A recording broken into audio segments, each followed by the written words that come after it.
అల్పపీడన ఎఫెక్ట్ రాష్ట్రంలో పలు ప్రాంతాల్లో వర్షాలు కురుస్తున్నాయి. ఖమ్మం, భద్రాద్రి కొత్తగూడెం జిల్లాలో జోరుగా వానలు పడుతున్నాయి. కొనిచెర్ల మండలంలో ఎడతెరిపి లేని వానతో వాగులు వంకలు ఉధృతంగా ప్రవహిస్తున్నాయి.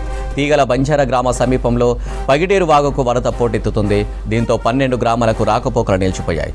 పల్లిపాడు నుంచి ఏన్కూరు వైపు వెళ్లకుండా రహదారిపై బారికేడ్లు ఏర్పాటు చేశారు పోలీసులు. అటు కొత్తగూడెం జిల్లా కేంద్రంలో ఉదయం నుంచే జోరుగా వాన పడుతుంది. భారీ వర్షంతో స్థానికులు ఇళ్ల నుంచి బయటకు రావడం లేదు.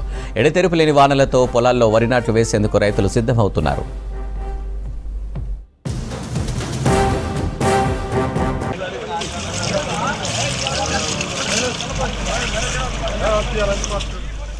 అల్పపీడన ఎఫెక్ట్తో రాష్ట్రంలో పలు ప్రాంతాల్లో వర్షాలు కురుస్తున్నాయి. ఖమ్మం, భద్రాద్రి కొత్తగూడెం జిల్లాలో జోరుగా వానలు పడుతున్నాయి.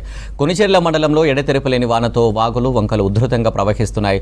తీగల బంజారా గ్రామ సమీపంలో పగిడేరు వాగుకు వరద పోటెత్తింది. దీంతో 12 గ్రామాలకు రాకపోకలు నిలిచిపోయాయి. పల్లిపాడు నుంచి ఏన్కూరు వైపు వెళ్లకుండా రహదారిపై బారికేడ్లు ఏర్పాటు చేశారు పోలీసులు.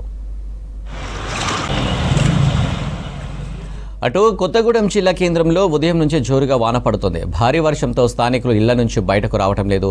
ఎడతెరిపి లేని వానలతో పొలాల్లో వరి నాట్లు వేసేందుకు రైతులు సిద్ధమవుతున్నారు.